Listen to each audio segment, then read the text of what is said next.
शक्ति संगठन ये मेरे पैर कपड़े में पहले ही बता रहा हूँ क्योंकि दूसरे राज्य में पहली बार बोल रहा हूँ। अपने घर पे गांव में वहां तो खूब बोलता, लेकिन यहाँ थोड़े पैर कपड़े में शुरुआत।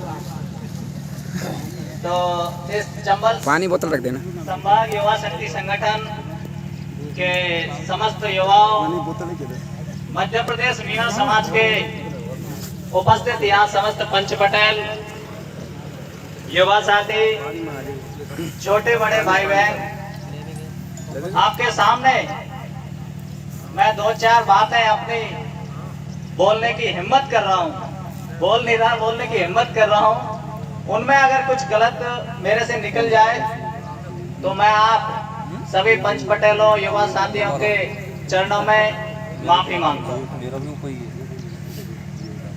आज मध्य प्रदेश मीणा समाज के युवा साथियों ने जो ये प्रोग्राम रखा है, उसका हमें 3-4 दिन बाद पहले ही पता चला था कि हम मध्य प्रदेश में, चाहे आप जागृति की कमी मान लो, शिक्षा की कमी मान लो, चाहे जैसे आप समझ सकते हैं, हम युवा एक हमारे युवा शक्ति संगठन की तरफ से कार्यक्रम रखना चाहते हैं।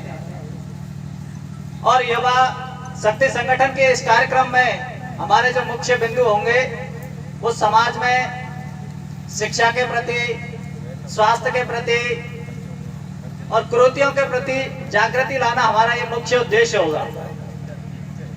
उन कुरीतियों में चाहे फिजूल खर्ची हो, सामूहिक विवाह सम्मेलन वाली मुहिम हो और अपनी व्यवस्थाएं, मूलभूत सुविधाएं नहीं हो, ऐसे सारे बिंदु होंगे। तो मैंने कहा चलो अच्छी बात है, और रविवार का भी दिन है तो हमारे लिए समय निकालना काफी आसान हो जाएगा। तो आप इसमें हम पूरी कोशिश करेंगे कि आपके बीच में उपस्थित हों और 2 मिनट अपने विचार रखें। तो सबसे पहले मैं यहाँ पे बड़ा अच्छा लगा कि युवाओं की इस मुहिम में इतने पंच पटेल उपस्थित हुए, बुजुर्ग उपस्थित हुए, हमारे पिता तुल्य बुजुर्ग उपस्थित हुए। ये सबसे खुशी की बात है क्योंकि हमने भी वहाँ प्रोग्राम किए हैं, लेकिन युवाओं के अलावा बुजुर्गों की उपस्थिति बहुत कम रहती है। लेकिन यहाँ जब हमने देखा, रोड से ही देखा कि नहीं, यहाँ पे युवा ही युवा नहीं, यहाँ पे जो डिसीजन लेने वाले हैं, घर में जो निर्णय करते हैं, वो बुजुर्ग भी यहाँ पे उपस्थित हैं। तो ये सबसे बड़ी ये खुशी की बात है। दूसरी बात मैं कहना चाहूंगा कि चाहे मध्य प्रदेश हो, राजस्थान हो, चाहे महाराष्ट्र हो, छत्तीसगढ़ हो, जो हमारा समाज है, ये आदिवासी समाज सब जगह एक जैसा ही है, इसमें ज्यादा अंतर नहीं है। चाहे मध्य प्रदेश ले लो, चाहे राजस्थान ले लो, अभी से बाकी समाजों की तुलना में बहुत ज्यादा पीछे है। उसमें शिक्षा की दृष्टि से काफी पीछे है। तो मैं चाहता हूं सबसे पहले शिक्षा से ही शुरुआत करूं। जो कहते हैं कि एक भाई ने अभी पहले बताया कि शिक्षा ही सर्व विकास का अहम हथियार है। अगर आदमी शिक्षित होगा तो हर जगह सम्मान पाता है। अशिक्षित व्यक्ति, आप कहीं भी चले जाओ, चाहे रेलवे स्टेशन पर भटकता हुआ मिल जाएगा, हॉस्पिटल में भटकता हुआ जाए, पर्ची ये कहाँ जाना है, वो कहाँ जाना है, किसी भी जगह चले जाओ आप, अशिक्षित व्यक्ति का आज कहीं भी सम्मान नहीं है। आज के समय में जो शिक्षा का युग चल रहा है, इसमें सिर्फ शिक्षित व्यक्ति का ही सम्मान है। और हमने ऐसा समाज बना दिया कि शिक्षित में भी जो सरकारी जॉब वाला है उसको तो कुछ ज्यादा ही सम्मान है। लेकिन सबसे पहले शिक्षा पे आता हूं कि शिक्षित व्यक्ति का सम्मान है। इसलिए मैं सबसे जो उपस्थित हैं यहाँ पंच पटेल, बुजुर्ग, उनसे निवेदन करता हूं कि आप चाहे आधी रोटी कम खा लेना, लेकिन अपने बच्चों को जरूर पढ़ाएं। मुझे पता है यहाँ सब खेती का काम है, किसानी का काम है, और हमारे राजस्थान में जहाँ से मैं आता हूँ वहाँ तो पत्थर का काम है, वो और भी ज्यादा मेहनत वाला है। पूरे दिन पत्थर का काम करते हैं, पूरे दिन खेती किसानी करते हैं, शाम को आते हैं, रोटी खाने के बाद ज्यादा टाइम नहीं बचता कि बच्चों को देख लें क्या पढ़ रहे क्या नहीं पढ़ रहे, नींद आने लग जाती है। लेकिन फिर भी मैं यहाँ के बुजुर्गों से निवेदन करता हूँ कि आप जैसे थके हारे शाम को घर पे आए तो अपने बच्चों को जरूर देखें कि वो पढ़ रहे हैं कि कुछ और ही कर रहे हैं। अपने गांव में सरकारी जो शिक्षा की स्थिति है सभी जगह एक ही जैसी है, लेकिन उसमें सुधार करना, उसमें बदलाव लाना, ये हमारी जिम्मेदारी है, ये युवाओं की जिम्मेदारी है कि आप उसको कैसे सुधार सकते हैं। आप विद्यालय में जाइए, अध्यापकों से संवाद कीजिए। ऐसा नहीं कि सभी अध्यापक सरकारी स्कूलों में पढ़ाते नहीं, ऐसा नहीं। दिक्कत यह है कि हमने उनसे कभी संवाद किया ही नहीं। हमने कभी हमारे बच्चों को देखा ही नहीं कि वो स्कूल में जा रहे हैं कि नहीं जा रहे, कि रास्ते में से पढ़ के और घर में से भाग रहे हैं। सुबह घर से तो निकल रहे हैं लेकिन स्कूल में पहुंच रहे हैं कि नहीं पहुंच रहे हैं, हमने देखा ही नहीं। जब हम अपने बच्चों पर ध्यान नहीं दे पाएंगे तो हमारी जो कमाई, इतने बिजनेस, गाड़ी घोड़ा, खेती बाड़ी, क्या काम किया। सबसे पहले हमें अपने बच्चों को ही शिक्षित करना पड़ेगा। दूसरी बात, एक नशा का चल रहा है आजकल, बीड़ी, हुक्का, तंबाकू, चरस, गांजा, स्मैक। इसके अलावा जो डिजिटल नशा चला है वो है सोशल मीडिया का नशा। वो हमारे बुजुर्गों में नहीं है लेकिन युवा साथियों में उससे ज्यादा खतरनाक नशा है। हुक्का पी के 2 बार खांस के वो शांत हो जाएगा, लेकिन सोशल मीडिया की फेसबुक एक बार खुल गई ना तो 3 घंटे में जाके लॉग आउट होती है वो। सही बात है। और उस बीच में आजकल जो सिस्टम चला है कि नहीं, अब तो मोबाइल चाहिए हमें, ऑनलाइन क्लास लेंगे, ऑनलाइन क्लास लेंगे, ऑनलाइन, चाहे लाइव क्लास किसी अच्छे टीचर की निकल जाए लेकिन सोशल मीडिया लॉग आउट नहीं होगी। कमेंटों में एक दूसरे से लड़ने लग जाएंगे, ये कांग्रेस का, ये बीजेपी का, तूने ऐसे कह दी तो कैसे कह दी। ये सोशल मीडिया का नशा हमें छोड़ना पड़ेगा, नहीं तो आगे बढ़ना बहुत मुश्किल है। इसके अलावा एक तीसरा और नशा है जो आजकल युवाओं में बहुत ज्यादा चल रहा है, जिसको बहुत कम पता है, बहुत कम लोगों को पता है, लेकिन उससे घर बर्बाद हो रहे। ये नशा है, पहले जुआ खेलते चौराहे पे बैठे हुए दिख जाते थे, अभी भी जो खेलते हैं वो देखते हैं, लेकिन आजकल एक ऑनलाइन गेमिंग का जुआ और चल रहा है जिसको पता नहीं चल रहा। जब 15-20 लाख से लड़का उतर जाता है ना, तब जाके वो आत्महत्या करता है, तब सुसाइड नोट में लिखता है कि मेरे पे 20 लाख का कर्जा हो, इसकी वजह से मैं मर रहा हूँ। ऑनलाइन में पता नहीं क्या 3 पत्ती, और वो ऐड भी ऐसे देते हैं, जंगली रमी पे आइए ना महाराज, मतलब ऐसे ऐड देते हैं वो। तो ये ऑनलाइन वाला जुआ भी खतरनाक चल रहा है। युवा साथी जितनी जल्दी समझ सके वो समझ सकते हैं कि ये आपको कभी भी लखपति, हजारपति नहीं बनाएगा, ये सिर्फ कंगालपति ही बनाएगा।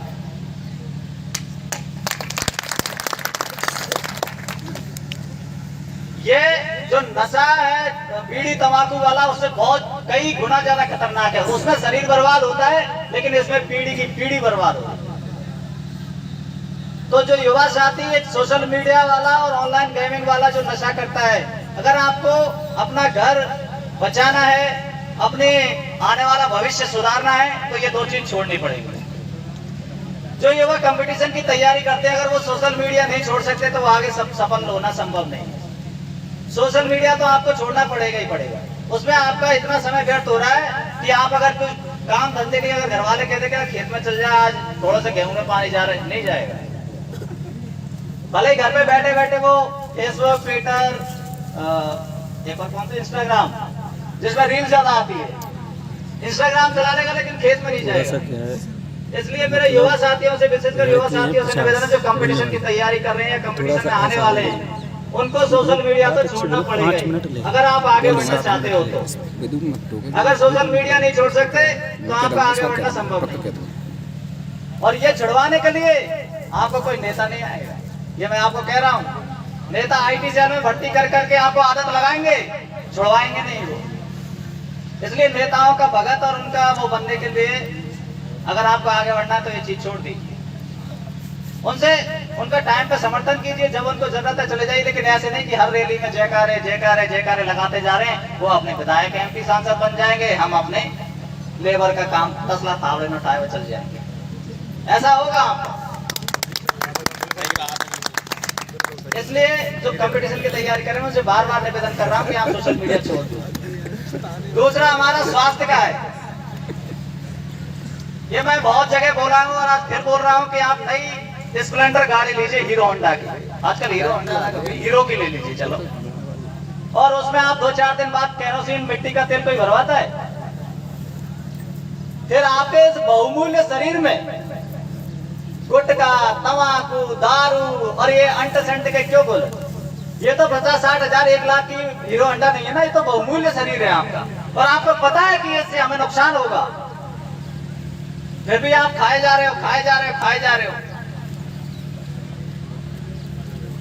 आपने कभी 4-5 लोगों को या 2 लोगों को ऐसे कहते हुए सुन लिया कि यार मैंने बच्चों की पढ़ाई सुनवा दी क्योंकि मेरे पास पैसे नहीं थे, पैसा हटना ने कहा थे पढ़ाऊं ने? आपने कभी ये सुना है कि यार आज 10 रुपया नहीं दे इसलिए मैंने बीड़ी को बिंडल नहीं दिया? पैसा के अभाव में कोई नशा छोड़ता हुआ मुझे आज तक नहीं मिला। पैसा के अभाव में बच्चों की पढ़ाई छुड़वा दी, छोटे भाई बहनों की पढ़ाई छुड़वा दी, लेकिन पैसा के अभाव में कि आज मेरे पास पैसा नहीं है, आज मैं तंबाकू खरीद नहीं जाऊंगा, आज पैसा नहीं है, आज मैं पौवा ले नहीं जाऊंगा, आज पैसा नहीं है, आज मैं बीड़ी का बिंडल नहीं लूंगा। उससे तो ये कहेंगे भाई मेरी सरसों बिछ जाएगी, तब मैं तेरे पूरे जो खोखा होता है ना उनके दिन चलते रहते खातो कॉफी में 1 महीना बाद चुका देना। तो मेरा आपसे निवेदन है कि एक साथ कोई भी नशा नहीं छूट सकता, लेकिन जो 2 बिंडल एक दिन में सूत रहा है ना, उसे निवेदन करता हूं कि मैं 1 बिंडल एक दिन पे आ जाएगी, और जो 1 बिंडल सूत रहा है वो कम से कम 2 दिन में एक सूते। एक साथ अगर छोड़ेंगे और एक साथ हम आपके ऊपर फैसला छोड़ देंगे कि भाई नशा पर तो पाएगा तो 51,000 को दंड है, तो कोई नहीं छोड़ेगा। आज यहाँ चोरी छुपके पिएंगे, कल वहाँ चोरी छुपके पिएंगे। जब तक आप उनके अंदर ये जागृति नहीं फैलाएंगे कि ये नशे से कौन कौन सी दिक्कत हो रही है, कौन कौन सी दिक्कत आने वाली है, और अगर आप इसे छोड़ देंगे तो आपको क्या क्या फायदे होने वाले हैं, ये जागृति हम हमारे बुजुर्ग, ये पिता तुल्य बुजुर्गों के अंदर और जो युवा है, युवा पीढ़ी के अंदर नहीं घुसाएंगे, तब तक वो नशा को छोड़ने वाले नहीं है। मैं बुजुर्गों से यहाँ से निवेदन करता हूँ कि आप महीने में 10,000 का अगर नशा करते हैं तो उस 10,000 को अपने बच्चों की पढ़ाई में लगाइए। अगर आप बच्चों की पढ़ाई में 10,000 लगाएंगे तो आने वाली पीढ़ी, आपका तो कुछ नहीं, आपकी जिंदगी निकल गई, लेकिन आपके बच्चों का भविष्य सुधर जाएगा और उनकी आने वाली पीढ़ी का भविष्य सुधर जाएगा।